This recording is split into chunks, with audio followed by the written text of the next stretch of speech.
Welcome to Pandora's box once again. Once again. We are friends. To the left of me we have, he's only a young lad. He's 18 but he looks like he's 12. Hello everybody. It's Bullwinkle. I am the Bull, I am the Winkle. To be fair, if you were 12, you're probably the tallest 12-year-old ever. Thank you. Thank you. I'll take that as a compliment. Yeah. Well, yeah. I mean, what would you rather? Better than being the shortest 12-year-old ever. Yeah, true. Warwick Davis. True. Going back to Warwick Davis again. He's a recurring theme on Pandora's box. Yeah, a Who good is friend this of the Warwick pod. Davis? You know, Willow. Oh, He's an Willow. Ewok. Do you remember that day? yeah. Do you remember that yeah. day when you we were talking about what we think that people imagine we look like if they listen to us on the radio? And I said I like to imagine that people think that you look like Warwick Davis. Yeah, I'm Willow. Bad Mordigan. Willow's a great movie. Actually, Yeah, I love Willow. have you heard that they're making a Willow series? Well, that sounds cool. And like the Lord of the Rings series is coming out in September as well, isn't it? Is that on Prime? Amazon Yes, Prime? it's Amazon made, isn't it? It's the most expensive television program of all time. Whoa. Yeah, I saw that's loads of cool. like criticism for it. Yeah, Like for the Really? trailers I have and to stuff. say I'm nervous about it. Really? I'm just nervous about it. I just think Hollywooded it up too much, spent too much money on it. well, I think we live in an age of like where things go a little bit too far in terms of like political correctness, don't we, and like being a little bit woke, and I think that sometimes it's almost just like silly, and I think that like 99% of the population do think it's silly, but I think because a lot of like corporations nowadays feel like they have to be like that because they're like worried about complaints or being like sued and stuff, they like make stuff which is really overly woke. But then it's almost like, but then the funny thing is that most people then will criticise it for that. Yeah. So I do understand. I mean, obviously, being on the radio, you are listening to Pandora's Box and Aspen Waite Radio. Thanks for joining us this evening. Obviously, working on the radio, like let's face it, we have to watch what we're saying a bit. And there are times, that we've said things in the past, and we're a little bit like, Maybe we shouldn't. yeah, do you know what I mean? You have to, because let's face it, right? The majority of the time, like nobody's perfect, and sometimes people say things either that they don't really mean, or that maybe could be taken a wrong way. And I think when you're usually talking to your friends and your family, or like say to like your co-workers that you get on with, which let's face it, is what most people spend all their lives just talking to people like that. It's like they're gonna let you off, aren't they, for saying things like that? They know you, so they're not going to judge you. Yeah, they know your character. If you're in like a public forum, then you need to be more careful. And like, like people like ourselves, like we know that we would never mean anybody any harm, and that we are like fully inclusive of everybody, regardless of who they are, their background, etc. But at the same time, we do like to have a laugh, and we do like our inappropriate jokes and stuff, but you do have to be like careful and stuff. And I think with this whole like, someone could take offence. yeah, exactly. It's first impressions as well, isn't it? If someone's first impression of you is you saying something that they don't agree with or offends them, then they're, for a lot of people, I think that's enough for them to never actually give you the time to turn that first impression around. Yeah, I think that like, I could imagine like I've probably fallen victim to that a little bit in the past. I say like victim. Past judgment. I'm a victim. Yeah, it's funny actually. Victim. I went on Saturday evening. I met some family members I'd never met before, because we're like, like the paternal side of my family are like from like all over the UK, and one of my family members I met, who was like one of the ones I got on like the best with, because like she had really good like bants and everything, and I just love that. So instantly we were sort of like taking the mick out of each other and like joking and that. And she's like got a degree in marine biology. All right. And obviously, I've always been interested in like the sea and everything, like and wildlife. So I was like having really like interesting chats with her.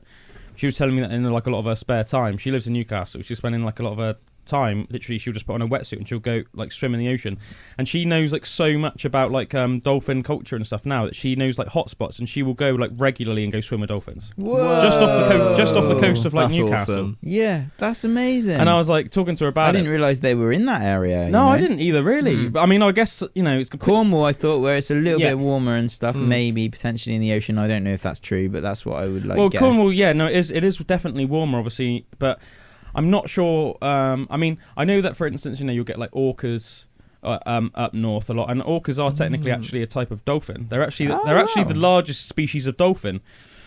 Obviously, they're all dolphins and whales are all cetaceans. I don't know exactly when killer whales, orcas, whatever you want to call them, became classified as dolphins.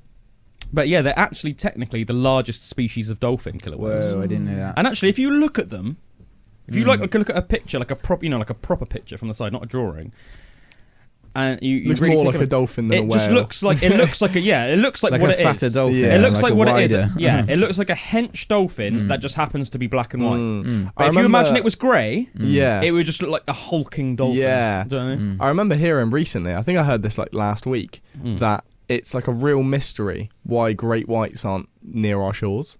Because Yes. No, you're it's right, like yeah. a common thought is that our water is too cold for them and that they like the hotter water. But like based on their behaviour and everything that we've managed to see. No, yeah, we do know that they don't we, mind cold we would water. think that that our shores would be like perfect temperature and like perfect with prey and stuff also, for them.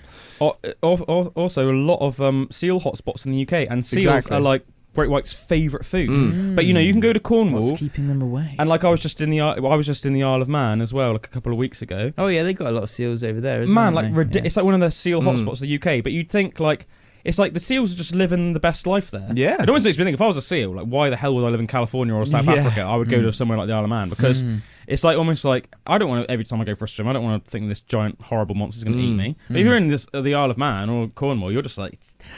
You know what I mean? Just like chilling out, nothing's really going to eat you. Just pretty nice way of life. But yeah, you're right, it is a mystery because great whites aren't reliant on hot water the same as like say like bull sharks and tiger sharks are. Like if you like, but there are some like bull sharks and tiger sharks which are other like man eaters. That's why you'll find like in Australia, for example, you'll find like tiger sharks a lot more frequently than you would find great whites. Yeah. Because they just love that like hot water. Yeah, that's right. So find them in like in the Gulf Stream and things like that. But yeah, great whites they don't need that. They don't need that really like warm water and stuff. So it is a bit of a mystery. I did remember ages ago watching a documentary though, and it was like going on about like maybe there are more great whites in UK waters than we realise. But not as many people go swimming in the UK as they would do in say somewhere like California or Australia or South Africa, whereas like every single day those hardcore swimmers. yeah, exactly. Like, do you know what I mean? And like, so there are like surfing hotspots and stuff in the UK, so there are a lot of like surfers and stuff. But as I said, if you go to like any beach in say like if you go to like Cape Town in South Africa, which is like one of the places that like great whites are a lot of great white attacks over like the last century or whatever, or like California. Or Australia, common places that you would associate great whites with. And as I said, these are all places where like you've probably got like thousands of people going in and out of the sea every day. Whereas how many people do you think go in and out of the sea in like Cornwall every day? I mean, they've got loads of beautiful beaches, but a lot of people just don't particularly want to swim in cold water. Yeah. Do you know what I mean? Totally, man. Like you have to Unless it's a really hot day. Yeah. You have to be quite like a hardcore Wim Hof-y style person to like just be like, do you know what? I'm just going to just jump in this freezing cold water. Because even like on a summer's day, I think like most British waters would be like cold for like most people. Yeah. I mean, you wouldn't ever catch my mum. You want a wetsuit. She'd be wetsuit. like, no, thank you. Yeah. She'd be like, no, thank you. But it's literally it's so funny how we always like branch off. Going back to my original point. So my second cousin's got a degree in marine biology, and she said that she goes swimming with dolphins, and she started going on to me about how dolphins actually are like can be quite unpleasant. And I was like, oh, what do you mean? And she was like basically saying, it's quite funny actually, really. She was saying that like they can be quite like aggressive sexually. I think I remember I've read this as well, I think. And she was with telling each me, other, yeah, not with people. they can like be with humans people as and well. stuff. They can be. A male dolphin will happily have sex with a female human if it's aroused. Yeah. What? Yeah. And there was a woman that even documented this. I think she ended up getting in loads of trouble. I think she got fired. She was a scientist. I think it was like in the 80s or the 90s. And she obviously didn't start with this in mind, but she started documenting this specific dolphin, this male dolphin. And she built up a relationship with the dolphin. And obviously because they're both such intelligent animals, it's a bit like say if like I spoke to a Chinese lady that didn't know any English and I didn't know any Chinese. It's like we don't really understand each other, but we can still communicate in some way, yeah. And it's like that with a dolphin. All you need is like sentience, don't you? So she was like, she built up like what she considered actually like a relationship with this dolphin. And then after a few months, the dolphin would get aroused when she got in the water with it and would try and have sex with her. and I'm pretty sure that she allowed it to happen. Like, and she said she was doing it for like science. She said that she was doing histology for science. Sure thing, Michelle. But yeah, she said that she was doing it, to like document it, see what would happen, see what the dolphin would react like afterwards, all this stuff. Just basically, she was letting stuff play out as it played out, and all she was doing was documenting it for the sake of science. But anyway, I think like the people that were like funding her and that found out, and they cancelled the whole thing. Were like, you're weird. Yeah, I can imagine. I mean, in a way, I do feel for her. Yeah. I could imagine it's easy to get carried away. She was in love. Well, I think, you get carried away in the moment, don't you? It's easy for us to pass judgment, but we weren't there. Do you know what I mean? Oh. But yeah, so Natalie was telling me about dolphins doing that, and she was also telling me that dolphins are one of the only species other than humans that partake in like group sex. And sex for pleasure as well. Yeah, I swear they're the only ones that do it for pleasure as well. So they have it for sex for pleasure, but they also have, for lack of a better orgies. word, gangbangs. Yeah. like orgies is definitely a better word. I'm like, for lack of a better term, gangbangs. So then obviously so she was going on about how she like loves going and swimming with dolphins, but then like immediately went on then to say about this. So this is just what my original point, because you were saying how like you can be judged by your like first interactions, because this was like within 5 minutes of me. I've chatted to Natalie online before. Right. This is the first time I ever spoke to her properly in person. Because she's like 25 or something, and I'm 32. Do you know what I mean? It's like I said, she grew up like right far on the other end of the country, but and yeah, literally within 5 minutes talking to her, I was like, "Oh, is that why you like?" And she was obviously just like, "What?" Just like laughing, and I was like, "Yeah, dolphin gangbangs and stuff like that." But my only point of that was what you said about if you say something to somebody from like a first impression. But like obviously, where Natalie's like my family, and as I said, I could tell that she had that banterous personality. She was just like laughing about it and was like, "What?" Yeah, no, I mean, it's just like funny. But like if you maybe misread somebody and you thought, I reckon they're the sort of person that's going to find this funny, but then they didn't, and you literally only met somebody for 5 minutes, and then they were just like, that guy just said that I like getting gangbanged by dolphins. Then you might like just instantly ruin any. You might kill the mood. You might just yeah, exactly. That's it. That's the word. You might ruin that any future potential rapport you could have with that person. They might not want to partake in that rapport anymore. But it is what it is, isn't it? So, that's what we've got out of this conversation. That's what we've got out of this conversation.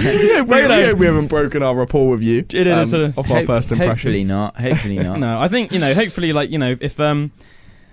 if you're a long time listener now, which I expect most people out there are, they know what to expect from us. They know that we're just fun loving, jovial guys that are just silly, like messing around. As I said, we never wish any harm on anybody, but we sometimes can maybe push the line. Yeah, push the boat out of it. But radical tonal shift now. Just before we started recording tonight, Drew started telling us about a mental tale. We struck gold, ladies and I basically was like, Drew, stop talking, because it was too good to not talk about on air. So, just to set the scene before I pass over to Drew, there was a night, when would you say it was, about 7 years ago? You about 25, 26, 25? Maybe a little bit younger, I'd say 24? Yeah. Just, the year younger than 25? Yeah. Anyway, somewhere early around 20s, between 20 and 25. Yeah. So between that, and Drew was pretty... intoxicated.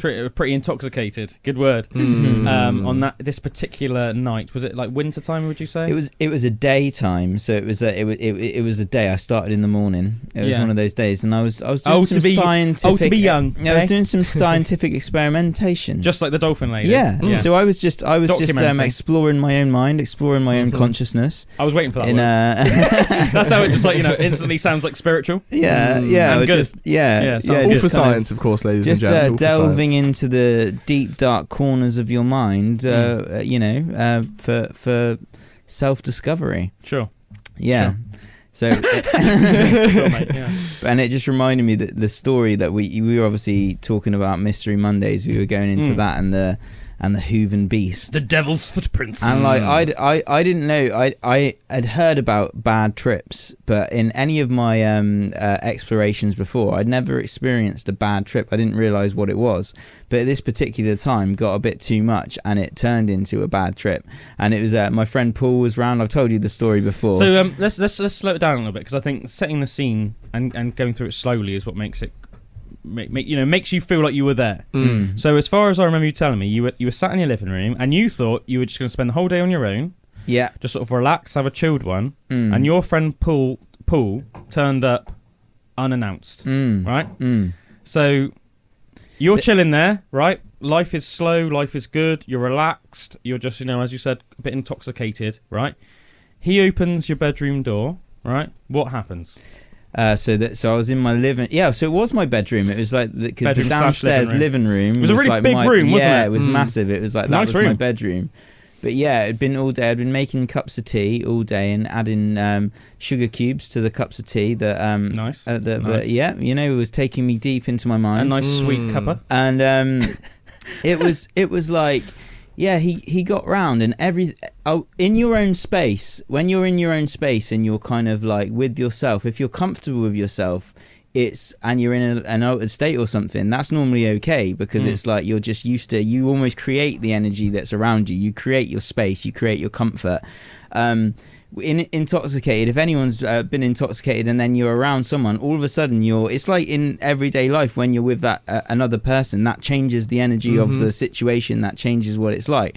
And I'd never been so aware of this before. So being kind of there and just chilling in my own space doing what I'm doing. I remember putting a bit of Mozart on and listening to some classical music and everything, and just really exploring. Let's face it, as well, you are Mozart reborn, so there you go. So I was just connecting with myself again from another time. Yeah. But and then Paul came in and I thought, this is cool. Yeah, I'm fine.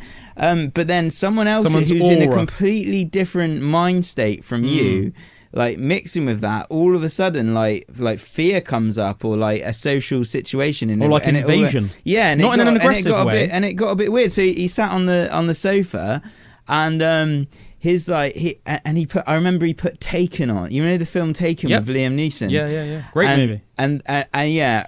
That's probably not the best movie to put on when you're tripping balls. I will find you, I will kill you, And I remember just the whole vibe just shifted. And he was sitting on the sofa, and I remember his glasses. He had these big rimmed glasses on, and they started melting down his face and stuff. And I was like, okay, things are getting a little bit weird now. I'm no longer in my safe space. I'm no longer in my safe place. And went upstairs and just everything. And it was anyone who's ever kind of experienced something like that, it's geometric patterns. Things are all kind of wavy and stuff like that. Went from the smooth to the constricted, and it was angular pointed sharp geometric patterns in a spiral of just and it was so that's in a spiral of chaos. That was it. So then I thought, this is what a bad trip is. So it was all got a bit too much, and I just wanted to run away from life, run away from the situation. So I remember leaving Paul in the living room, and I was like, right, I've got to go outside. Go outside the front of the door. I thought, right, what am I going to do in Cannington now? And it's kick out time of the pub. Didn't you say, sorry, just to slow things up a little bit, didn't you say that as well as when his glasses melted? Didn't you say that you started to look a little bit like a pig demon? Yep. See, I think that's you can't leave that detail out, because I remember when you told me that story originally, because I don't know the second half of the story, which is I'm really looking forward to going more deep into, which is still to come, obviously. But I remember when you told me that his glasses melted and melted down his face, and you looked at him and he looked like a pig demon, I thought that sounds intense. So that's why you left the room, isn't it? Yeah, because it was all getting weird. It was starting to get a bit dark. He morphed into pig pool. I also think as well, just before you carry on with your tale, what was just suddenly occurred to me when you were talking about it is I think normally we don't realise it that much, but literally everybody that comes into a room adds a sort of a unique flavour and aura. Yeah, totally. So if you're on your own with somebody and then somebody else comes in, it's the tone will shift, and it's almost like a recipe, isn't it? And some people will add to it and enhance it. Some people it won't really. It will just sort of is moot. and other people might make the mood somehow a bit more worse, or it could not even be like a good or a bad thing. It could just be like more intense or more, more whimsical, in more comedic. And in like a normal state of mind, like all of that stuff is like almost like subconscious. You like wouldn't ever notice it. No, you don't notice it. You just react to it. But in that case, it was like it felt like an invasion. When you're in a different altered state, all of a sudden you're very aware of that, and you can almost see it as like an energy, or you see it as a change. Weird, isn't it? And that awareness, like, and having that, and when you that's quite freaky. You know what I mean? Like, as soon as you're in a different state, and then you are aware of something like that, all of a sudden that's like, oh, that's weird. I could imagine that it felt like you'd been invaded. That's how I imagine it, man. Yeah. And then as soon as like fear like comes up, takes hold. That like, when your kind of mind's open, spirals you're basically seeing it. You're Mm. seeing whatever is in your mind, or whatever is thrown in a visual form. So like, if that goes like a bit fearful or a bit dark, all of your vision like becomes like fearful and like kind of dark, and it got freaky. So can I just add as well that the one thing that like first pig part of the story reminds me of is do you remember a while back when you were saying that you and your parents used to play like a game? Yes. Where you would stare into each other's face, yeah, and after a while you would see the person's face start to like morph into a sort of animal, yeah, and that's the animal that their like spirit is I do behind. think that Paul would be a pig. Yeah. Oh man, I forgot to say a part of this as well. See, I don't know, because we're on the radio right now. I'm not sure how deep I can go into this story. I'm trying to like. To be fair, I've already talked about some risky stuff today. Yeah, I'm trying to keep it on I'm kind of trying to keep it on a bit of like an even keel, on an even keel. But I remember as well, like before Paul had got round, I'd gone up into the living room, and where I was, like I was just like exploring and seeing this thing. And I remember looking in the mirror and doing that thing myself, like with the thing, and my face was morphing into different people and to like animals, and I became like this bull animal, which was like pretty weird. And then I had my dressing gown on, and like and I was sitting there, or I was standing there in front of the thing, and like I just had my dressing gown on, and I looked, and like another thing that happened is I just turned into a spaceman. Like I turned into like an extraterrestrial. What, like your old? Oh no! And my what, dressing you turned gown. To an alien. Yeah, my dressing gown was the spacesuit, and I was the alien, and I saw that, and that is when I freaked out as well. I was like, "What? Nope." What did you look like from your memory? Like a grey alien, like a grey, like, but like a really like long and tall one, and like, and it's like really, and the other real perspective like I got as well of like body wise is if like you look at your hand normally, and you know you can kind of see your skin and like all that kind of stuff. Like I realised how much my hand, it was like a claw. Like it's like an animal. Like if you look at your hand like in a bit of a different way, like kind of shift your perspective a little bit and actually like look at your hand, and you can see how it is like just this like claw. Like you can see how your hand is like a claw. Like if you imagine like a foot, and you look at the way that your bones are like formed on your hand and your fingers. Like there's this ancient. You are an animal. Like of course. We as humans are animals. Yeah, but normally when you look at your hand, it looks like a hand. But when I shifted my perspective like that, I'm like, oh no, like I'm an animal and this is like a claw. Yeah, you know, but we're just an evolved claw. It's funny that that's such like a common thing for people to go to whenever being intoxicated. I know I've definitely, like, whenever I've been intoxicated before, just looked at my hands and stared at them and stared at the way they move and been like, it's so flowing. Yeah, I feel like I'm not real. Yeah. I feel like that's such a common thing to go to. I've also got off a photo at the moment of this is a music video. This is a music video from a rapper's song, A$AP Rocky's Babushka Boy. Is that what but Paul that's looked like? exactly what I imagine when you say pig Paul. Was that what Paul looked like when he was a pig? Not quite. It was just like it was a morphing face of morphing like, time. Yeah, of just like a oh god. Yeah. You had to be there, man. In my mind, it must be pretty terrifying. Yeah. I just thought, oh man, I just think it's probably so like funny from his point of view as well, where you were like opposite end of the spectrum, and then he was just like sober, and he probably was just like, "Where's Drew?" Yeah. No, he went looking for me up Cannington Park and stuff, but I just had to get out of there. So imagine how horrific that would have been. It would have been like something from a horror movie. You're just like think you finally escaped, and then you just said like done, and then you just said done. Dun. And then you look over and just in the dark you just like see him walking towards you with his like weird pig face and you're like no, and you just said. Oh my But god! you know, like, all these things, it can bring stuff up, and like when you're scared or you're freaked out, like. The biggest thing it got brought up for me is like, you know, you want to go somewhere where you feel safe. You want to like create that safe space again. But then when you're like everything is sketchy, it's like, where is that safe space? So that's what I was going through. Like, I went up to the toilet, that wasn't safe. Weird things started. I'm not going to go into what happened there, but like weird things happened there as well. I'll tell you off air. And then yeah, got downstairs, went outside, and literally. Yeah, no, sorry, this is so funny. And then literally like outside, it was like the kick out time of the pub. So I lived like next to a pub, so people were like real Larry, real like drunk, just like going past. And I'm like, what do I do? What do I do? This would be hilarious to turn into a movie. I'm just imagining you just like walking around everywhere, and in your head you just said dun dun dun dun dun dun, dun.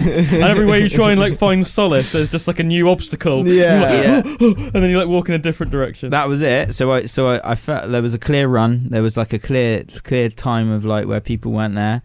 So I headed over to Cannington Park, not Cannington Park up the top of Cannington, but the actual park, like play park, like a kids park.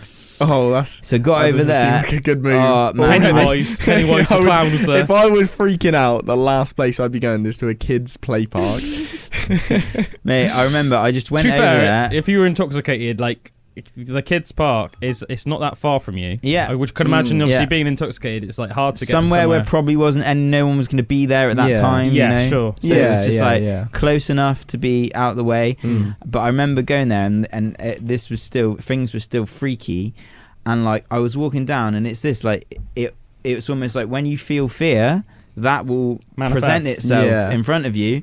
Walking down, and it was all sludgy and it was wet, and I remember like my foot like go like in the sludge, like kind of, and it was like almost like bubbling in that, and just like in the sludge, and like real sketchy. And it was at that point I felt this out at the bottom of the pile, and I felt freaky, and I felt like a furry arm, like a furry hand, my god, like grab my arm. And I was so you tangibly felt like, yes. If I grabbed your arm now, it felt as real as that. Like no, that. Sure. It was like creepy. Yeah, but in a way, I think that's worse. I agree. Like I think that's creepy, worse. slow, like that. And as soon as I felt it on my arm, literally there on my arm, I like slapped it off my arm, like with my hand, like that, like as it like aggressive, get off. And then that was gone. It was and it felt hairy. It felt furry. This furry, weird, like hand. So like if you had to describe the hand, I mean, I know you said it's a furry hand. It was more. It wasn't. Was it like a human hand? But like, furry? I don't know. Or did it feel more? It felt different? just like it's not like I even saw it as a hand. It was like you felt it. Did you look? Did you look? No, I didn't. I just. So you didn't see if you could see it? I didn't look at. Yeah, I didn't study it and like look at it. I just started feeling. Felt like something. Was this dark or was it dark or was it? Light? Yeah, not a very nice. So it was feeling. dark. It was at night. Yeah, it was dark, and it so was like this was pitch black. Yeah, so I wouldn't have been able to. I wouldn't have been able to look at it. I just felt something furry, like almost, or imagine like a tarantula, like you know, like furry legs. That's actually what I was picturing in my head. Yeah, like that, something. But also when you're in this old state, it's more like an energetic feeling of feeling something, like as in like not like. So it was like I felt like something from this experience, like almost like wanted to touch my arm or like pull me into like you know this weirdness. And I was like, nope, get off me. And then I went back up to the top of the park, and it was a tree, and I had like a newfound respect for just all things like just crazy, and like looked into the sky, and it was just stars and clouds, and there was like a matrix of connectors between all the stars, like lines just like connecting them all. And it almost looked like when you see DNA. like a geometric or like when you see people you know, like say like, you know, you'd have like the Cancer constellation, yeah, you know, when it draws so like that, but like more just geometric and like this pattern, how all of the stars were all connected in this like web. Sort of like DNA strands a little bit. Yeah, and everything and the colours and all that crazy. And then I just put my head on the tree and was like, right, I wanted to get grounded, and I was just like really real, and had to just ride it out, just like breathe in and just like not concentrating on all the crazy things that you could see, but just like breathing into the tree and just like waiting to, and then about like an hour later, I managed to go back home, and just like Paul wasn't there anymore, which I was really glad about. And then I just read it out just until waiting the next day. in your bedroom. Yeah. Dun dun dun dun dun. Yeah. So that's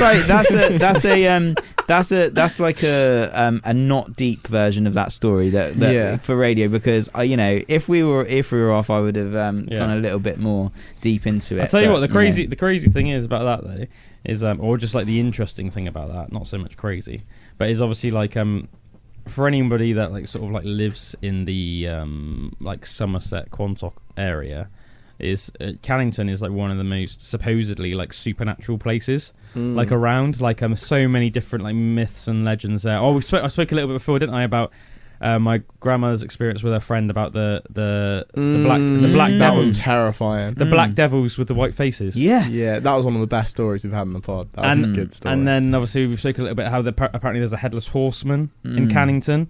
There's other weird tales as well. I know that people have said that they've come across like weird rituals where like they just walk into a field and there'll be like dead crows all like hanging from trees by like threads with like other like weird symbols that are made out of sticks. And there's like rumors that like there used to be like some sort of either like dark pagan or satanic rituals that used to take place in and around Cannington. And the half a man one as well. Like I remember my dad telling me about this story about when he was on Brimore, when he was at Brimore School and he was like really young, and they would go out at like 5:30 in the morning to go and like milk the cows and stuff, and like he went out and he says to me that he saw this like floating figure that was like just the top half, like almost like floating over the field like towards them. And I remember like and I found like a ghost tale book about Somerset that was published like in the thousands, and that story was in, and like a story that was like totally similar about this half thing was in there, and it's like that was crazy. That was a bit of like confirmation, like that's what my dad saw when he was a kid, and it's been like there must be more people that have seen it and that have like reported it to become like this story that's actually in like a ghost tale book of Somerset. That's crazy. Like, that's crazy. Have you ever had any like experiences almost like that? I know I've had like a few where like I've been. I know one that sort of speaks to mind that kind of goes hand in hand with the pig one that you were saying. I remember being with my girlfriend or my ex-girlfriend in bed, and we were just like intoxicated, whatever, just like watching a show. I think I'd been laughing at this point for like an hour straight, like non-stop laughing, couldn't stop, like couldn't breathe because I was laughing so much. Laughing fits. And then sort of as I was laughing, I think we were trying to freak each other out a little bit. So I was trying to freak her out by just doing random stuff.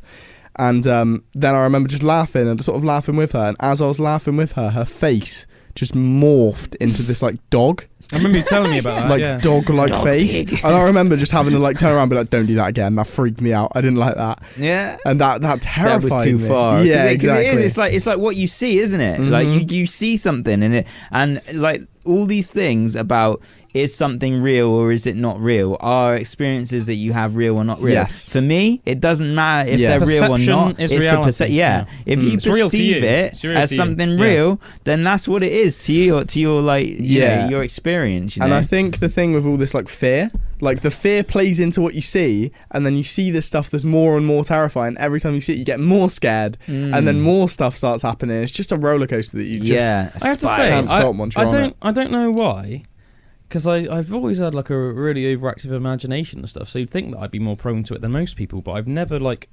hallucinated or had like anything uncontrollable like that. Regardless of whatever sort of state I've been in, I've never like seen like a face morph or anything like that. I said, as I said, like things like if you're like staring into like say like a friend or a relative's face and just and then eventually you might see it sort of like change a little bit more animalistic, and then as we talked about before, maybe that's but it's almost just like a game, isn't it? But it's like you could say that like whatever animal it looks like, that's like your animal or whatever, like your spirit animal. Yeah. But never like in a way that's like almost been like, uncontrollable, that's freaked me out, or that it's like changed so much that I've suddenly actually like thought like, oh my god, this is actually looking a bit like inhuman now, and it's freaked me out. Do you know what I mean? I've just never had that. Yeah. I never had that. Come to mind for a weekend, man. Yeah. I do find it whenever you're out in a forest is a bit like that. Whenever I'm sort of outside in like the forest, I always feel a bit more freaked out for some reason. No, I've never felt that either. I feel like really at home. Yeah, I feel real chilled in forest because I feel like the trees, like the vibe nature, that's Mother coming Nature. from it. Another yeah, place like, I find really relaxing, which a lot of people I know find really sketchy, is cemeteries. I've always found cemeteries very relaxing. When I was younger, and I lived with mum and dad, like sort of, when I was like still in school and that. There was like a nice cemetery. You've obviously been there with me when we were younger and stuff. There's like a nice graveyard by the church, and I used to get freaked out by that place. Sometimes at night time, I would just in like the dead of night, I would just wander down and I would just sit on the bench in the middle of the cemetery on my own, and I would just chill out there, and I would just sit there for I would just sit there for an hour on my own. I could not do that, and I would just find it very relaxing. Don't get me wrong. I expect if like the other person saw me, they probably would have thought I was a bit freaky. Do you know what I mean? Probably thought it was a bit grave strange. robber. But as far as I saw it, it was just I just found it very relaxing. Yeah, almost like very peaceful. It's like all of these people that have like come and gone, and they're all just at rest. And then there was just me, like some 15-year-old lad, and I was just sat there, just relaxing. Just hear the I guess the if odd you're being little owl respectful, hoot. I guess if you're being like respectful, then you can almost feel. I could see that being like relaxing. I always used to find like Holford really creepy. Oh yeah, like see, Holford all the way up to Holford. like Dead Woman's Ditch. I used to find that like so creepy for some reason. Yeah, no, it doesn't. Just like the energy of it. Whenever I was there, I was a bit like, I don't like this place. I think Something about it. I think sometimes with Ancient things like woodlands. that as well. I think that mentally you either battle things or embrace things, and I think that whenever I'm say like in a woodland environment or in a cemetery environment, I don't try and battle it as if like I'm an outside force that's coming in and there might be forces like almost battling me. You know what I mean? I just see it as once I'm there, I'm part of it. Hello, friend. Yeah, and that there's like nothing there that should frighten me any more than I would frighten it. Do you know what I mean? That's just how I see it. Like, as long as I don't mean any harm to anything, then it's almost like. And at the same time, I think understanding almost like that, like with nature, obviously, yeah, there are always like dangers. So it's like, in like a common sense way, I mean. So do you know what I mean? It's like, I wouldn't want to like turn round like a corner and like startle a stag or something, obviously, because if it like kicked me in the face, I'd die. But I mean, I think understanding that's just like common sense, though, isn't it? That's just like nature, isn't it? But like, yeah, I don't feel like unnaturally freaked out, Yeah, never with woods, like for me. Yeah. But I suppose I haven't been in many freaky woods because you do like hear stories about that. Like Meg was telling me by Ludlow, like some of the places up there were like she had some like proper freaky experiences like in the woods with like kind of ghosts and stuff, and it's just like it. She said like the vibe of the woods there were really freaky. It wasn't a good feeling, but I've never felt that in woods. I've always felt because it's like trees and it's nature. It's like, well, that's just trees and nature. It's like they're always giving off good vibes. I don't understand how they couldn't be. I tell you a story that you told me once, which I absolutely loved and I thought was mental. It was one that your mum and dad told you, which then you relayed to me when we were walking up Glastonbury Tor one day. And you said that your mum and your dad, like this was like before you were born or anything, were with a friend. And they went for a walk through the woods, but their friend, whoever he was, had been partaking. Obviously, this is back in the day. Obviously, when back in sort of when everyone was like living like Austin Powers, and he had been partaking in some like hallucinogenic intoxicants, and he was like going through this walk through the woods, and I can't remember if it was like another friend or if it was like your dad or something, but.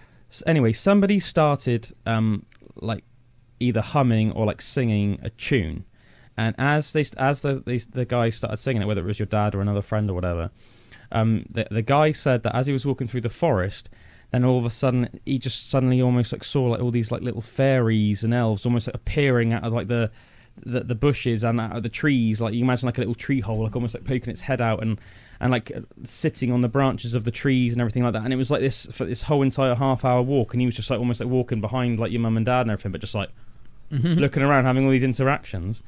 And then when he came to the end, like before he like told your folks like what he'd seen, he was just like to whoever it was that had been singing or humming the tune or whatever, was like, What tune was that, man? What tune was that? And then whoever it was that had been singing it was like, it's supposedly like this old druidic song which apparently like conjures fairies in the forest.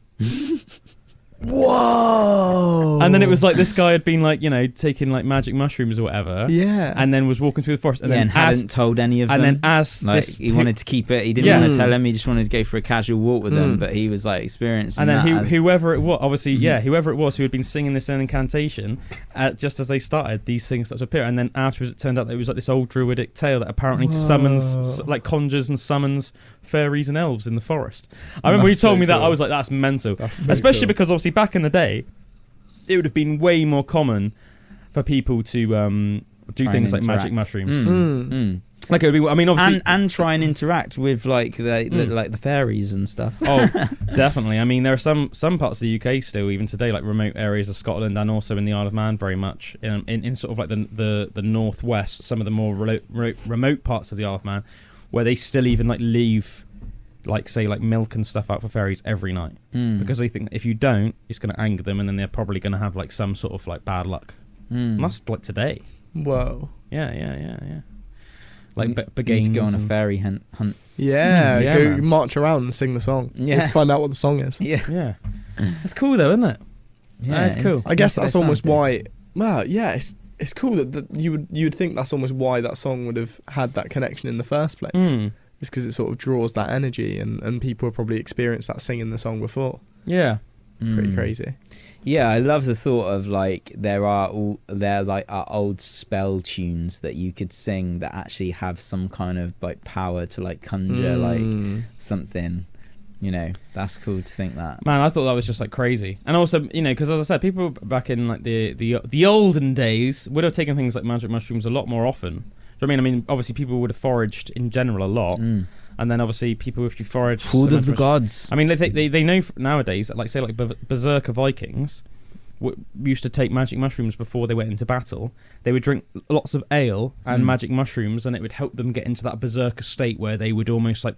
They would almost like embrace the spirit of the bear and everything like that, and then they would just be like, just go full, because at low doses berserker. as well with the magic mushrooms, it starts with like visual acuity and everything, and makes you way more like. So they say hunters would do it, and this guy was talking about. It's a really quick story that this guy was talking about as well. Wait, hold that note. We'll listen to a track.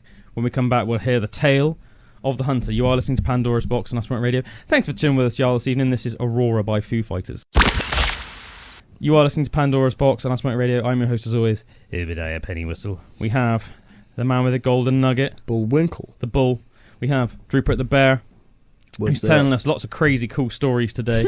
Hope everyone's having a good evening out there. Thanks for chilling with us. We'll be with you right up until 9 p.m. 9 p.m? That's past my bedtime. I had to think, well. Getting there. Well, getting close. So, Drew, you were going to tell us a story about a hunter. So it wasn't a hunter. I remember reading some things about magic mushrooms and the fact that because when you take it in small doses, it can... one of the first things that affects is like your visual acuity and makes you very much more alert. So hunters used to use it back in tribal times to actually make them better hunters. Whoa. You wouldn't actually like imagine that, would you? No, but in small doses before it gets into like a full hallucinogenic thing, it's like visual acuity, like everything. And someone was talking about the hunters, and this guy was like, I was on a podcast I was watching, and he said about a time that he took magic mushrooms and went to a village pub and didn't want anyone to know that he was just out there and doing it. Right. And they had this game, this like local game called I think it was called like Hammer and Stump, and it was basically like you'd in the pub you'd have a small hammer and a small nail, and they'd put it like thing, and you had to like hit the nail and like hit it in like in one hit. And it's obviously quite hard. You've got to have very good eye coordination, right, especially with a small one. Do that, and people were like doing it in the pub after a few drinks, and you can imagine, like 1 in 10 would get it. Mm-hmm. And he was saying that he didn't know this about the magic mushrooms, but that night he was literally, it was like he could do anything. He was looking at it, and he would just be like, plop, and just get it in, and then everyone, and it got to that thing where he did it like so many times in a row, like 5 times in a row or something, and he got every single one, like when he was trying to do it. And he said, but he was like impressed, like everyone was watching him, and he said by the end it was pretty much like that. He could look at it and just be like, pop, and just like hammer it straight in. He was like that on point laser with focused. his exactly, like laser focused. And I thought that sounds like a really cool cool little thing. Yeah, it's cool. They say it brings you like closer to nature, don't they? I know Yeah. Mike Tyson like takes loads and everything, doesn't he? There's that one clip of him on Logan Paul's podcast. Yeah, he just grabs like heroic dose. handfuls Yeah. of them and he's just eating them. Yeah, and everyone around him is Nature's just way, like, Whoa, man. like, I can't believe you just took that much. Mm-hmm. I can't remember what he says in response to when they're like, I can't believe you took that much. He's He like- says something hilarious. he's like- Yeah, It's just nature, man. He says something, Yeah, something yeah. hilarious. He's something hilarious about it. brings me Also- close to nature. Another thing that made me think when you're telling about that story is everything in life is so psychological, like even more psychological than I think we realise. And I think that we all have like examples we can think in our mind of this. It's like, say if any musicians out there, if you think too hard about what you're playing, you're gonna mess up. Mm-hmm. Yeah, Whereas man. if you just play it, you'll do fine. Flow with it. And it's the same with anything. If you're really into your Yeah. weight training and stuff, if you overanalyze, say if you're about to lift like a really heavy weight, you start overanalyzing it, you're just more likely you're going to fail. It's if like you just that. do it, you probably just do it. Things It's like like that thing I was saying to you on a Quickfire Fact when me and you did the takeover episode a couple of weeks back, and I was saying about how the mind and your muscles are actually so much stronger than we actually think, but our mind like stops us from being as strong as we can because it won't let us break stuff. But I guess if you're overthinking stuff, it's the same. The mind's so powerful that it can completely change your performance. Like if you're a runner, I imagine being actually focused in the game and having the right mindset could probably even take like a second off your running. Oh, Do you totally. I reckon, definitely. this is like such a funny example. I usually just think of things like playing guitar and like weight training, because those are obviously two things for me that are very easy to sort of like analyze psychologically. But one of the funniest examples of just getting into like a weird flow state without even realizing it, and then sort of like you come out the other end and realize that you've just been like doing amazing at something and you haven't even been paying attention because you've just allowed yourself to go on autopilot rather than think of what you were doing. I remember like when I was probably something about like 25, I was literally just chilling out in my bedroom just playing Star Wars Battlefront, All right. like the one for like like one of the newer ones, and I was playing it online. Well, I've never been like a great I'm not like a particularly good gamer. I usually play like fantasy RPGs, so like I think things like Skyrim and like Witcher 3, things like that, I'm really good at. But like shoot 'em ups, I've never been like a Call of Duty guy or anything. But I love Star Wars, so I play Star Wars, And online, obviously, like unless you're like playing as one of the Jedi or Sith or something, you got a blaster. And I'm not like bad, but I wasn't particularly good anyway. So like when it would come to like the end of the game, regardless of win or lose, I'd usually be like on my team. I'd usually be somewhere in the middle. Right. And then I remember, this is hilarious. I remember I was for the first time in about 10 years, I randomly just stuck on Original Pirate Material by the Streets in my room, and I got super into it, and it was like and I just got really, really into it, and I got so into it. When you're so into something, like when you're driving sometimes, then like you'll realise like you're like, how did I get it? Yeah, Did you do that? Yeah. And you realise that somehow you've got home and you weren't even concentrating on driving at all. But when you think back on it, from what you do remember, you were probably driving like the best you could possibly drive. You just allow yourself to go on this weird autopilot. I wasn't even paying attention to playing. I was almost just going through the motions while I was like singing like the Streets and like just sort of bombing my head along to it. And I was just in my head, I was more conscious of that music, and I was thinking, oh, this is so good. I'm like so glad I'm like listening to this. Like I haven't heard this in ages. And when you like check on like a good album you haven't heard in a while, and you're almost like you forget how much you like it. And then it was almost I wasn't even paying attention to what I was doing, and then it came to the end of the round, and then I was just like at the top of the leaderboard, and I was like, it was like the first time I'd ever even like been like remotely close, and I was like. Well, I must have just been going around just like murking. I must have been just going around just like murking everyone. Getting all while these I was just, headshots and stuff. yeah. I think I was just purely reacting. Whereas normally, obviously, I'd be like, oh, better shoot this guy. No, Darth Vader's coming. Like, I got to run down this corridor and then try and throw like a grenade or something, But it's like I just wasn't doing that. I was just like music just bang, gets rid of all bang, of bang, that. bang, Yeah. bang, like just complete, just like in the zone. I remember the only other time I've played bowling a lot. Obviously, I've said this to you guys before, but I used to play bowling quite a bit. The only other time that I got near my high score, I say near my high score. The time I set my high score was the only other time I played intoxicated. And I went up, and it was like I remember walking up to the pins, and as I was walking up, I'd be like chatting to my friends, whatever, just laughing. And then as you walk up, like my vision would sort of like literally go like that and focus directly on the pins, and I'd just throw it and get a strike. I remember walking back and being like, this is crazy. This is like nothing I've experienced before, being so focused on like one task that your whole brain like dedicates yourself to it, that you can actually get rid of, do exactly what you need to do. Yeah, man. It's quite a cool thing. Just to expand as well, because it made me think, because when I was listening to when I was away and you did Pandora's without me, and you were saying about that like muscle mass thing, so to like be more specific, because I already knew that fact, and it's a cool one, isn't it? So like the average person only has access to 50% of their muscular potential. Whoa. 50%, and even elite athletes and even like elite strongmen and powerlifters and that only have access to 80%. And those are obviously people that like spend their whole entire life just like doing everything they possibly can to activate as many muscle fibers as possible. But yeah, even the most trained and elite athletes can only access 80% of their muscle potential. Wow. And as you said, a lot of it is because actually your muscles are so strong that if you did have access to it all, it would literally break your bones, which is crazy, isn't it? Yeah, 50% seems like a lot. That seems like a crazy amount to not be accessing. Oh yeah. Just purely because of mentally. Yeah, so I think for like guys like you that don't really like weight, I know that you've started just like weight training recently, and I know you do every now and again, Drew. But yeah, you probably guys have only got about 50% of yours. Yeah, and I've probably got about 30% of mine. Yeah, no. 20, I could even say. Yeah. Well, no, I'd say if the average person is about 50%, then yeah, John, I expect you're somewhere around there, and I'm probably like obviously a bit more just because I weight train all the time. Obviously, I wouldn't be at like the elite level, but yes, it's crazy, isn't it? Crazy. Right, lads, should we do some quickfire facts? It's time for quickfire facts!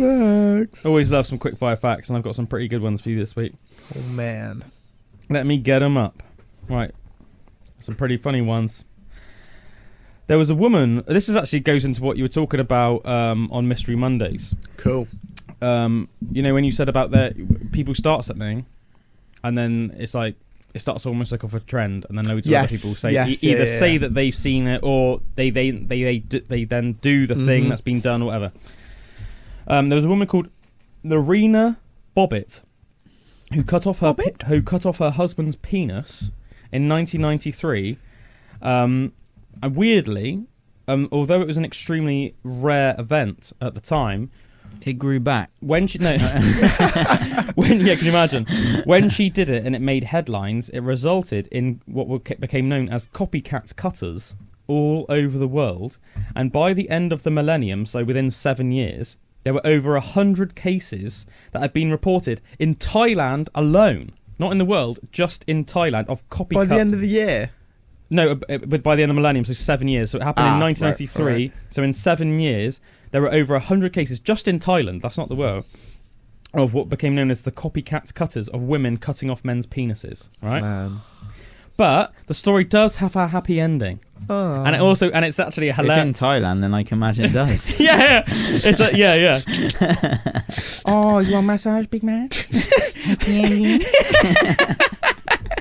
Oh, you're so big and reaching. Yeah, it's actually a hilarious ending as well. Lorena Bobbitt's husband, John, the man that had his penis cut off, you might think that he had a tragic demise and either died or lived the rest of his life a eunuch. Neither of those things happened, right? Bobbitt's husband, John, luckily managed to get to the hospital with his penis in time, and his penis was successfully reattached. After this, and after his divorce from his wife, who was now in prison, he went on to become a porn star, featuring in 2 movies which had hilarious titles. The first one was called John Wayne Bobbitt Uncut. Get it? Uncut. Right. And the second one was just called Frankenpenis. Oh my god! Because obviously, yeah, it's like so. Was he stitched back on? So it was just called Frankenpenis. And was he like a mini celebrity because of this story then? I just love the fact that like you'd think his life would have been ruined, and you could like in your head when you initially hear the story, you imagine like watching it like on some like channel late at night, and there's this documentary of this really sad guy like, I don't know why my wife cut off my penis. I've never been the same since. And he was just like, yeah, I got to reattach. I'm gonna become a porn star. I'm Frankenpenis. That's hilarious. Mate, I didn't even know that was possible. I'm really glad it is, just in case it ever happens. I know. So funny, isn't it? So funny. The discovery of Viagra. Did you know that Viagra was discovered by accident? And do you know who manufactured Viagra for the first time. This is going to be controversial. This is never going to make you want to take Viagra, Drew. Pfizer. Oh. The same people that make the COVID vaccines. Viagra remains the fastest selling drug of all time, but was actually discovered by accident. It was formerly known as UK 92480, and it was a treatment for the heart condition angina, not to be confused with vagina, which is what it became treatment for afterwards. However, in 1989, when the drug company Pfizer was looking for something that would relax blood vessels, it trialled people with what was known at the time as UK 92480, but was surprised when the test subjects kept coming back with unexpected side effects. Massive erections. The FDA then approved the drug to treat erectile dysfunction for the mass market in 1998, and it's gone on to become, the most successful selling drug of all time. Oh my God. The grim tale of Hansel and Gretel was inspired by an even more disturbing reality. Everybody knows the tale of Hansel and Gretel, yeah? Following a period of global climate change in the 14th century, Europe experienced a famine that had people so destroyed by hunger that they extracted bodies of the dead from cemeteries and dug out the flesh from the skulls and ate it. What? Women became so hungry that after their husbands died, they ate their children out of hunger. They ate their children. Oh my Women became God. so hungry that they ate their own children. Where was this? In Europe, during the 14th century, there was a massive famine. Jesus. That is crazy, isn't it? That mental. is proper dark, isn't it? That's proper dark. Did you know that Germany has the most procedures for penis enlargements on record in the world? Of course. Chip on the shoulder. I mean, that's such a hilarious comment. I mean, it seems like an obvious one, though. I mean, if you were asked, like, what country do you think? I'd probably say Germany. Don't you think? Yeah. I'd be like, well, you know, you can't imagine it. I mean, it wouldn't be like, you can't imagine it being like Norway or something, would it? You know? Just wouldn't be, would it? I'd say America. Why are you saying that? Don't ask him that question. Problem most prevalent. Did you know that the average speed of ejaculation is 28 miles an hour? That's fast. I'm loving these facts today, man. That's fast. What's isn't the it? fastest, if that's the average? 100 miles an hour, baby. I know. Drew knows. Shall I have a search up and try and find out? Imagine if you'd have to literally have a test subject, wouldn't you? You'd literally just have to have Like a bullet. Just have to watch Scary Movie. Yeah. While Bullwinkle is searching that out, I'll tell you another quickfire fact. During the war, there was a British major called Digby Tatham. Digby taters up. Digby taters up, please. Sorry, Digby Tatham-Warter. He had a double-barrel surname. His name is Digby Tatham-Warter. He was a British major who always insisted, quirkishly, of bringing an umbrella into battle. He always insisted on bringing an umbrella into battle. He once used it to stop an armoured vehicle by climbing on top of it and poking the driver's eye out through the hole. Another time, he escorted a padre pinned down by enemy fire under his umbrella. He said, "Don't worry about the bullets. I've got an umbrella." What a weird guy. Yeah. A weird guy. When a fellow soldier complained that he always had his umbrella on him, he answered, "But my good fellow, what if it rains?" What a hilarious guy. I like that guy. So, Major Digby Tatham-Warter, you are a friend of the pod. Friend of the pod. Legend. Rest in peace. Rest in peace. I've got up the record for the longest ejaculation. Oh my lord. Yeah, go on. So, Horst Schultz achieved 18 feet and 9 inches. He was obviously German as well. With a name like that. 6 meters. Controversial. Yeah. 6 meters, that is. What? 6 meters. 6 meters? Mm-hmm. The ejaculation speed was of 42.7 miles per hour. Mate, 6 meters. It's the distance that I'm in awe of. That's very far. I think that's like 6 tall grown men lying down head to foot in a row. Well, yeah. 3. We're about 6 2 meters meters long. Oh no, sorry. Yeah, sorry. Yeah. Yeah, 3. Yeah, no, you're right. I do apologise. Yeah. That's crazy, though, isn't it? Yeah. Imagine who had to adjudicate for that. It was the lady that did the dolphins. Wasn't it? That's the job she got after the dolphin experience, isn't it? She's like, I'm fired from the weird dolphin experiment. What should I get a job in now? And then there's like, well, we are trying to do an experiment to see how far that we can ejaculate. Would you like to make notes? Jesus. Moving on. The acacia trees whose leaves are eaten by giraffes in Africa release an airborne chemical called ethylene.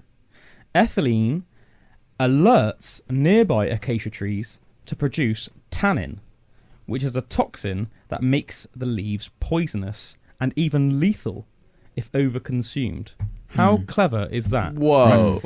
What's even more cool is that giraffes have figured this out, and now they only eat acacia trees that are downwind from another. Whoa. Nature is more intelligent than we know. Yeah. If you were in Africa and you were just watching a giraffe eating some leaves on an acacia tree, you just think, big dumb horse with a long neck just eating some random tree. No, it somehow knows that acacia tree is downwind from the other ones, because they know that if not, then the acacia tree would literally release a toxin that would make those leaves poisonous and even fatal. That's so crazy. How clever is that? The fact that they've managed to come to that conclusion as well, to only eat downwind, is utterly insane. We like our Mozart facts on Pandora's box. We've told some really funny ones before. This is another one. Mozart, during his time, really disliked a performer called Adriana Ferresi del Bene, who was known for nodding her head down on low notes and raising her head high on high notes. Like that. She did it so much that just to prank her, he wrote a song for her to perform that had lots of jumps from low to high, just so that when she performed on stage, she would bob her head like a chicken. Mozart sounds like a hilarious guy, doesn't he? The more you find out about him, he's like one of the most notorious and well-respected composers of all time. But he sounds like he was such a hilarious guy, a quirky man. He sounds like he was a bit of a nutter, really. They always do say, don't they? We nowadays, I think it's easy to grow up in our day and age with we've got rock bands and all this stuff, and you think that classical composers were probably hello, yes, what. But you got to remember that the classical composers during their day, they were the rock stars of today. Do you know what I mean? Yeah. So they were it was Mozart was essentially the Kurt Cobain of his generation. I think it's just easy to tar them with that brush, just because they play all these classical instruments and stuff, that maybe they're fuddy-duddies, but it wouldn't have been like that at all, would it? Let's see. Koalas have one of the smallest brains in proportion to the body weight of any mammal. They are in fact so dumb that when presented with leaves on a flat surface instead of on branches, they are unable to recognise them as food and will not eat them. Whoa. Dumb little critters. How have they managed to last so long then? I don't know, I guess they're just look cute. Yeah, weird, isn't it? Koala. The original Anglo word for bear has been completely lost. People in the Middle Ages were so superstitious, this is what we were saying earlier about Speak of the Devil, that they thought that saying the animal's name would summon it to their door. So they called it bear, which meant the brown one, to avoid saying its actual name. But we have no texts left of what we originally called bears. Wow. So there was originally some Anglo word, for bear that we don't know, and now we just call them bears, but it actually just means the brown one. That's in cool. Old English. I love the idea of them treating it like Voldemort. Yeah. He who shall not be named. Well, as I said, people used to do maybe that they were Voldemort. Yeah, that was the name. Well, I said that was the same with the devil. They wouldn't want to say the devil out loud. Because they would have thought it was bad juju. In Uzbekistan, during university exams, the country shuts off the entire country's internet during the exam so that it's impossible for people to cheat. That's pretty nuts, isn't it? Imagine that, you're this is that time of the year where we just don't get any internet for a while because we don't want these people to cheat. Yeah. We talked a little bit earlier about that crazy British major. We got another crazy British soldier now, Colonel David Sterling, who was actually the founder of the SAS. which is like the Premier Special Forces, isn't it, in the UK? Well, I say Premier. I think actually SBS is supposed to be even harder to get into. Well, but yeah, Colonel David Sterling, the founder of the SAS, was dubbed the Phantom Major by German Field Marshal Rommel, and Britain's commander, Field Marshal Montgomery, described him as mad, quite mad. He was rumoured to have personally strangled over 41 men in combat. And during World War II, he managed to escape 5 times when he was captured, after which he was sent to the notorious Colditz prison.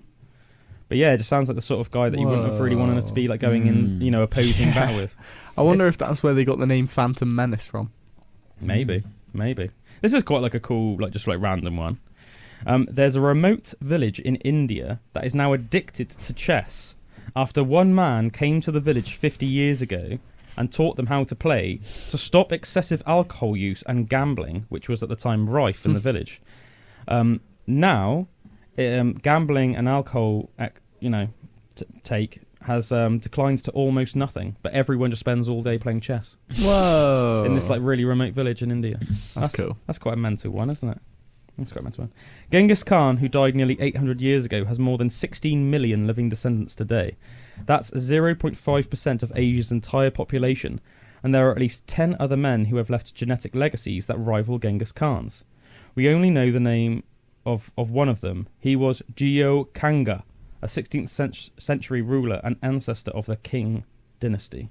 So some of these powerful men in history have long-lasting legacies. Cool. Sgt Reckless was a horse who served with Marines in Korea. He was trained so well that he was able to haul ammunition. She was able to haul ammunition by herself without a handler, and she would seek a bunker or lay down when they were under fire. She went on to receive 2 Purple Hearts as well as other medals for her service during the Korean War. That's quite a cool one. We've talked a little bit before in the past, haven't we, about animals and stuff that served during the war. Yeah, and elephants. I remember you saying that was always crazy. Yeah, and there was that Polish bear. Yes, remember that bear? That's it. Wojciech. Wojciech the bear. That was cool. This is almost like a philosophical one, and it almost just made me laugh. So I just thought I'd say it out. Since hot dogs are just pureed meat stuffed inside an animal intestine, a hot dog doesn't stop being a hot dog even after we eat it. We just technically become the new hot dog. And in a way, after eating a hot dog, you become a hot dog.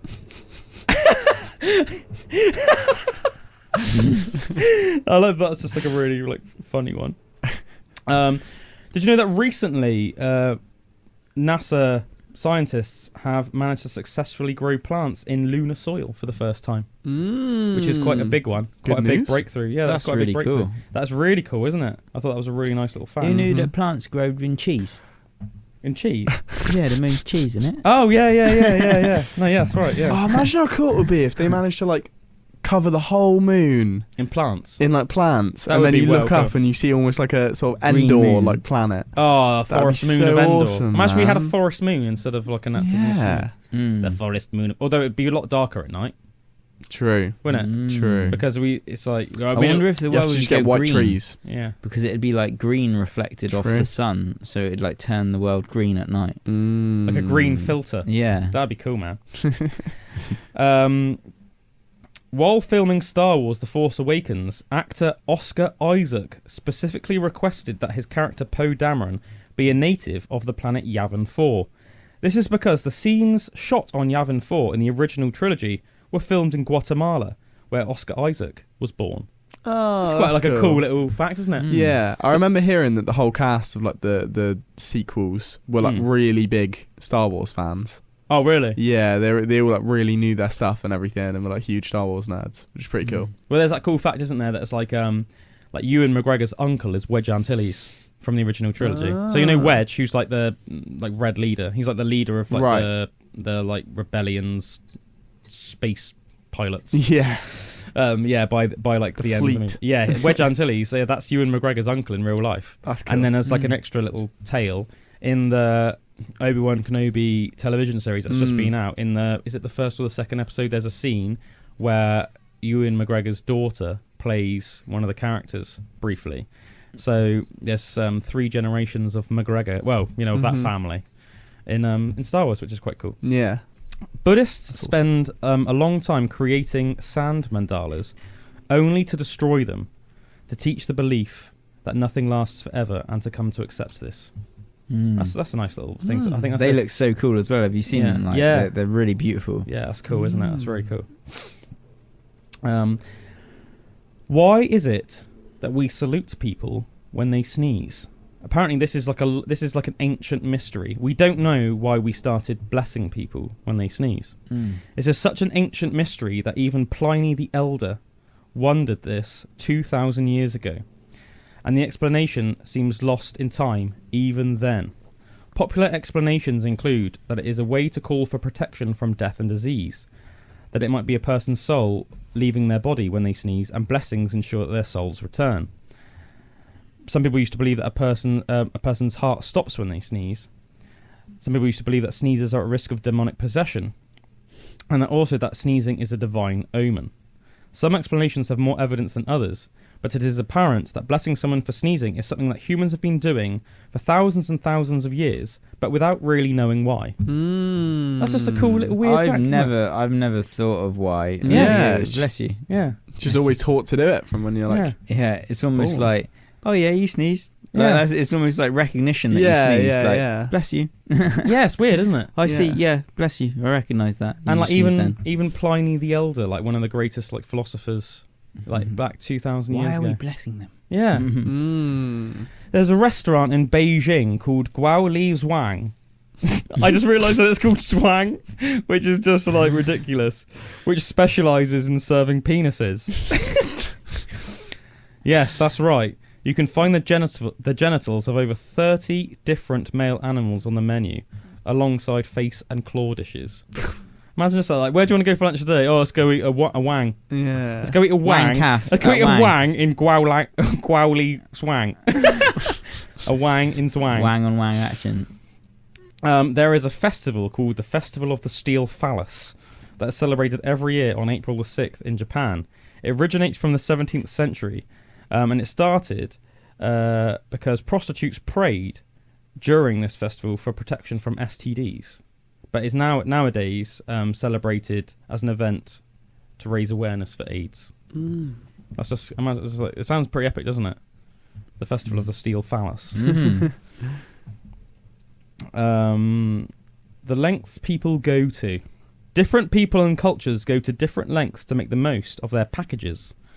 Indian mystics, known as the Sadus cult, have been known to stretch their penis from a young age by hanging weights on it. And Brazil's Tupinamba tribesmen used to coax poisonous snakes to bite their penis just so that it would enlarge. Oh my.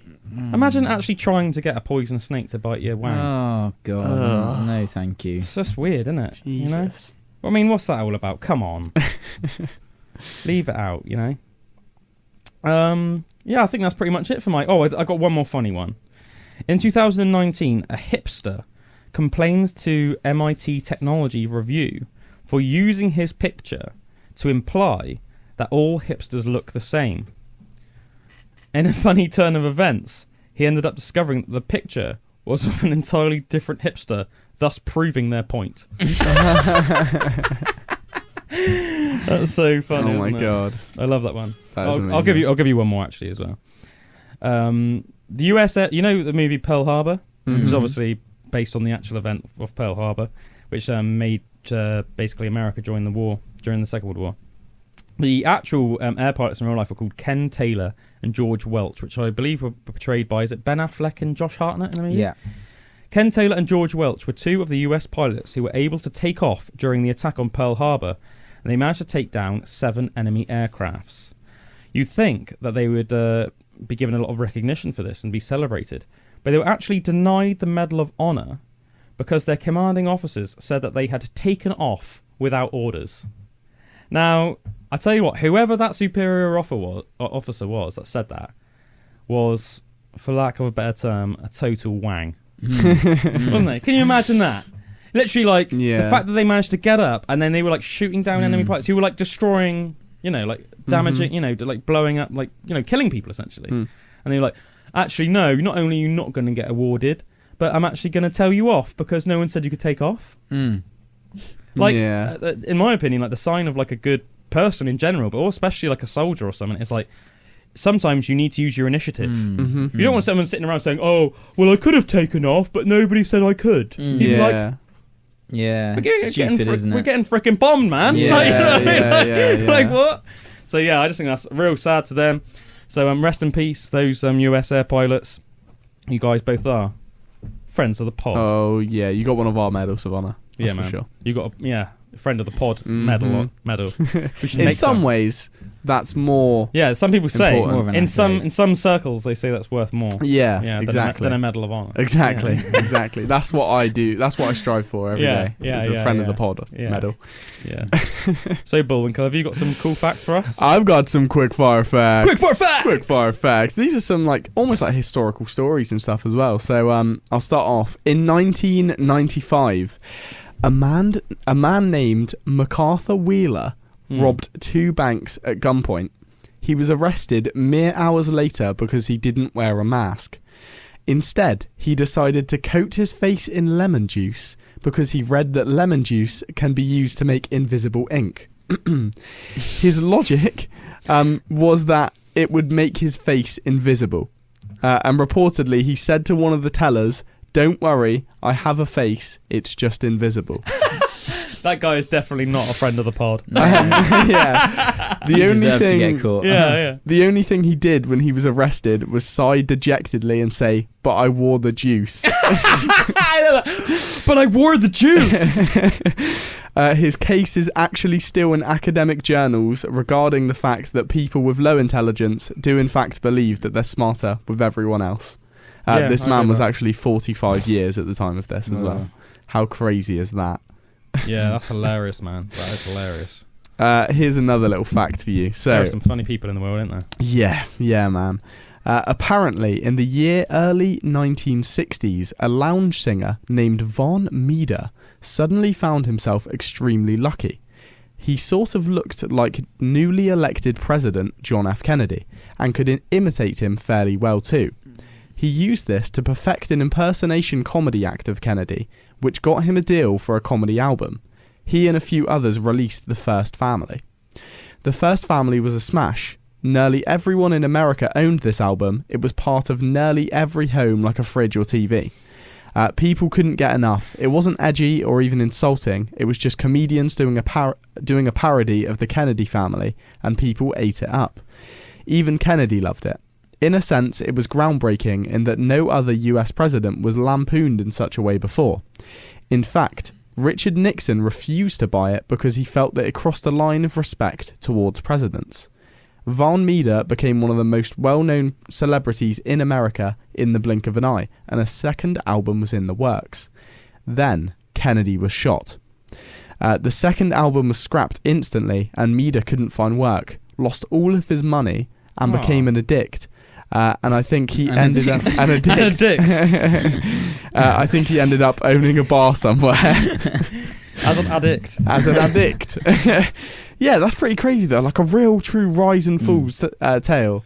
Like he gained that celebrity so quick, and then just to lose it pretty much instantly as well. Yeah, I think it's funny, innit? Because nowadays I think like everybody's pretty much fair game in the modern world. But obviously it used to be super controversial, man. So, like if you like took the mick out of either like royalty or like any like big figure, like you could be like killed. I remember it was like the first time. It's only been during the Queen's reign, like our current Queen's reign, that it's been like acceptable to do like take the mick. Do you remember that used to be that? What was that sketch show? It was called. It was quite famous when it was like in the 90s when we were little kids in the 80s and 90s, and it had like they were like puppets, but they were like caricatures of the royalty and stuff. I can't remember that. Oh, it's really good. I really know I can't think of it. Anyway, I remember when it came out, it was like pretty controversial because nobody had like openly mocked. You know, it was like a very new thing to like almost like openly take the mick out of royalty and stuff. See, it happened like if that had happened like 150 years ago, you'd be like face like serious consequences. Treason. Yeah, almost like that. Yeah, pretty crazy. All right, this fact is pretty cool. So, in the late 1800s, a girl killed herself by jumping from a bridge on Siena River, and she was known as the Unknown Woman of Siena. When the guy who worked in the morgue saw her, he thought that she was so beautiful and ordered a plaster cast of her face. It's a bit creepy, man. Fast forward to the 1960s, CPR was invented and they needed a doll to train people with. So they partnered with Norwegian producer of medical devices. That guy decided to use the plaster cast of the unknown woman of Sienne and named the doll Annie because his daughter was named Annie. While performing CPR, people were trained to talk to a doll/person, so that's where the common phrase, Annie, are you okay, comes from. And that's also why Michael Jackson used it in his Smooth Criminal song. That is actually a really interesting fact. It's a bit creepy, but it's a really interesting fact, man. Yeah, I like Real that. like butterfly effect, isn't it? Yeah. Here's another one for you. Sharks like to get attracted, sharks like and get attracted to heavy metal music played underwater. Oh, I'm never playing metal underwater. Imagine that. Yeah, be careful, man. You're just chilling out, listening to some Pantera. Next thing you know, there's a shark trying to nibble your toes.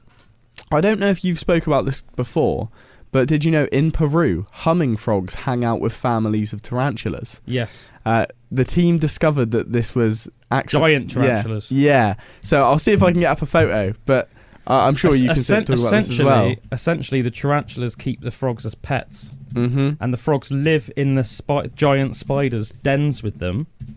And I think what they do is they eat. There are like these tiny little insects in Peru that are so small that the spiders can't successfully defend themselves against them. Because it would be a bit like if you were like covered in ants, I guess. But we could just go like that. But obviously they haven't really got the right appendages for it. Yeah. So they have this symbiotic relationship with the frogs where the frogs eat the insects off the spiders. So it's from the frogs' point of view, they've got an easy source of food because they just sit and wait and chill out in the den all day until these insects come along and then they eat them. And the spiders know this, the tarantulas know this, so they don't kill the frogs. Yeah, because they just protect their like eggs. But the tarantulas are some of the biggest tarantulas in the world, and the frogs are like about the size difference between like me and a cat. I've got up a photo now. It looks crazy when you see them like just sat in front of them. Yeah. They're literally like friends. That really relates to what we were saying about nature earlier and how the giraffes know about the downwind thing. It's like how did the spider and the frog like know that symbiotic relationship could form? Like, well, it's like another thing as well. It's like another one. A great example of that is that crocodiles are with the birds. Are so savage and cold-blooded that they will literally eat anything because they've got powerful enough digestive juices that they can literally digest anything. So you know some animals, they say like sharks for example, they'll say like, oh, they're not actually that interested in eating humans. When they usually attack us, it's usually because they're trying to figure out what we are, or because they've mistaken us for like a seal or something. Whereas it's not like that with crocodiles at all. They know what we are, and they're just eating us. Yes. Right? But so they'll eat anything. They will literally eat anything on the planet. But even though they have this cold-blooded killer mentality, they, like anybody, think of like sometimes you eat a big steak, you might get a bit of like gristle stuck in the back of your teeth, and it's annoying. So they bask on the on the banks with their mouths open like that, and they let little birds come in, and the birds pick the meat out in between their teeth and essentially clean their teeth. And it'd be so easy for the crocodiles just to go and eat them, but the birds know that crocodiles won't do it, so they literally are like inside their mouths cleaning their teeth, and the crocodiles won't eat them. So cool, isn't it? You can just watch videos of it. Yeah. But I mean, so cool. You can imagine it feel good though. I mean, you'd be a bit of an idiot crocodile to eat it because it is not nice if you get something stuck in your teeth. Yeah, you know when you get really annoyed, and then you're like frantically got some floss and you're trying to get it out, and it gets really annoying. Do you know what I mean? You just get like that sometimes, and then sometimes it takes a while, and you're just getting like really frustrated. Yeah. You're like, You can't focus on anything else, can you, when it's happening? Don't like it. I've got another fact for you here. Yeah. So, have you heard about this man from Australia who won the lottery, then bought another ticket on camera? So, like, the news came over to his house to document him winning the lottery, and he was like, look, I'll do like a re-envisioning of what it was like. So he bought a lottery ticket and won the lottery again. No way. I've got up the video as well that they played out. I know there's no sound, but you can see. So this is the guy who won the lottery for 2 times in a row. I'll skip forward to. So literally, they just walk up to this shop, and I think he won 250k in the end. So just buys a ticket like that over the counter, and I think he wins it for a second time. Can you imagine just winning 250k just like that? You've already won it. What? So was the first one 250k as well? I think so. So he got $500,000. Yeah, and now he's like he can't believe it. What are the chances of that, man? How crazy! That's like one of those. That's like That's a good example of the laws of probability, isn't it? Mm-hmm. You know, the fact that, like, regardless of how improbable something is, it has to happen at some stage. Mm-hmm. And they just caught it on camera. Yeah. Yeah. Probability has no memory. That's so crazy, though. I thought that was a really good one. That is a good one, man. Did you know that in America, if you were killed, there's only a 1 in 3 chance that the police would find your killer? 1 in 3. Apparently. That's not that great, is it? Mm. You'd think with this day and age, you know what I mean, with like Forensic fingerprints, evidence. CCTV, any of that stuff, you'd think it would be like way higher, wouldn't you? Yeah, for sure. I guess it really depends, like, where you were killed. I think obviously, I expect that's obviously on average across the whole states. I expect if it was like There's some states that would be better than others. Yeah. I expect if you were in the middle of a city, there'd be way more chances because of things like CCTV True. than if you were like in the middle of like a swamp in Alabama. Yeah. Do you know what I mean? Have you heard of Capgras Syndrome? No, I don't think so. So Capgras Syndrome is like a disease people can get, and I remember I read about this, that apparently the brain has 2 different ways of identifying people. There's a subconscious way where you can like identify the person's emotions and like therefore you can realise it's that person from that. And there's obviously the literary way where I can look at you and go, that's Drew. I can look at you and go, that's Calum. But Capgras syndrome is when your brain loses that subconscious one. So essentially, you'll just think that every single person you see has been replaced with an exact clone that's trying to kill you. That's weird, isn't it? That's like, that's a pretty creepy. Why the trying to kill you bit? I don't know. I assume it must. Imagine how freaky it would be if you were you don't know why, but you were certain that everyone you knew had been replaced by a clone. I think you would be like something's. And that's wrong what with this. they call that doppelgangers, don't they? And I know that they used to be back in medieval times. I don't know if it was people that suffered from this condition before it was given this name, but I know that back in medieval times, people sometimes would become so convinced that sometimes it was their children, sometimes it was their wives, whatever, had been swapped with a doppelganger, that they would end up killing their children or their wives because they would be that sure that their loved one had been replaced with an evil spirit or demonic spirit or monster or something. Yeah, it's crazy. Yeah. Apparently, it used to happen particularly in Ireland. Apparently, there was like, you know what we were talking about earlier about crazes. Apparently, almost like a little bit of like a craze of it in Ireland at one stage. I'm sure they, I think there was another name for it as well as doppelgangers. They used to call it, and like they used to think that there were these like evil spirits that would come in the night and like swap themselves with the creatures. So they thought that when they were killing their children or their wives or whatever, that their children and wives were already dead, and that they were just killing these evil spirits. But it must be, I reckon they suffered from that disorder. Yeah, that makes sense. I think it's cool as well that I read someone's experience of meeting someone with it. And it's not like, obviously, they don't think that everyone's a clone. It's just because it's the people that you know. So if you met someone completely new, then you would, learn to know that person. But everyone that you already know in your life, you would be certain. It's a sinister thought process. I remember when I was a little kid, I remember I for some reason imagined one day, and I was like really little as well, so it's a weird thing for a little kid to think. I imagined one day that like, what if my parents weren't actually my parents, and that they were like monsters that had like swapped places with my parents. And I remember when I thought about it, it really freaked me out. Yeah, because they're the ones that are like you would go for for protection. Yeah, I thought that it was really they were like almost like waiting for their chance to like eat me or something. Yeah. Did you know that the US has a £1.4 billion cheese surplus? It's all stored in the Cheese Cave in Missouri. The Cheese Cave, get me over there. Yeah, I did actually hear about that. Yeah, that's mad, isn't it? For like full-on cheese connoisseurs. Yeah. That is crazy. Surplus of cheese. How mental Everything is that? else is like, running low in the world at the moment, but they just got loads of cheese. Yeah, the Americans are just like, hey man, we get, cheese and biscuits for everyone. I know we were talking earlier about how the orca is like such a cool animal and everything. It's just off the coast of us. Did you know that the moose's main effective predator is the orca? Yeah. Because they can go like 20 feet underwater or something, can't they? What, moose?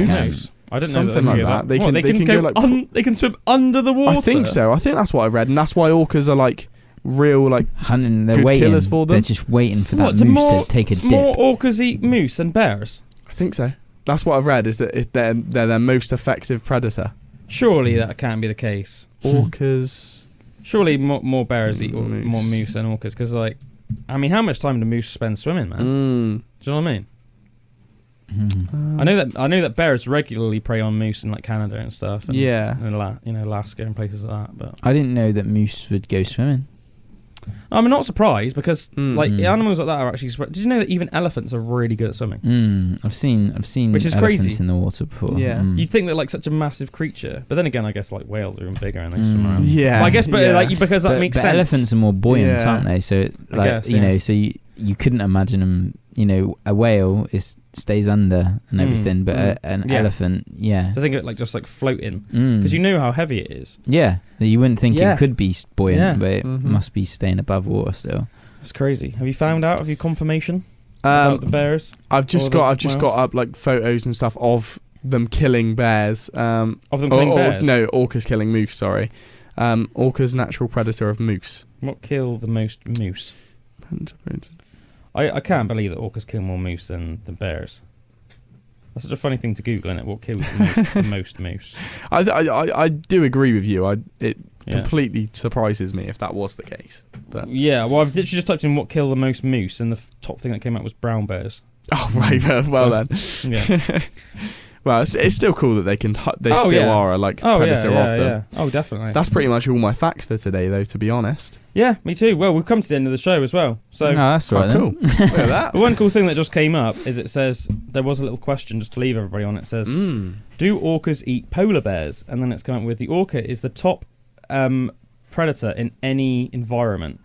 Their diet can include fish, squid, seals, sea lions, sharks, walruses, birds, turtles, otters, other whales and dolphins, and even polar bears and reptiles. Imagine that, even polar bears, the largest crazy. terrestrial predator on the planet. And on that note, we have come to the end of another session here this week in Pandora's Box. Thank you for joining us. We hope you have a lovely week, and we will see you next week again on Pandora's Box. See you later, everybody. Goodbye. Goodbye. Bye-bye. Bye bye for now. Bye. Ta-ta.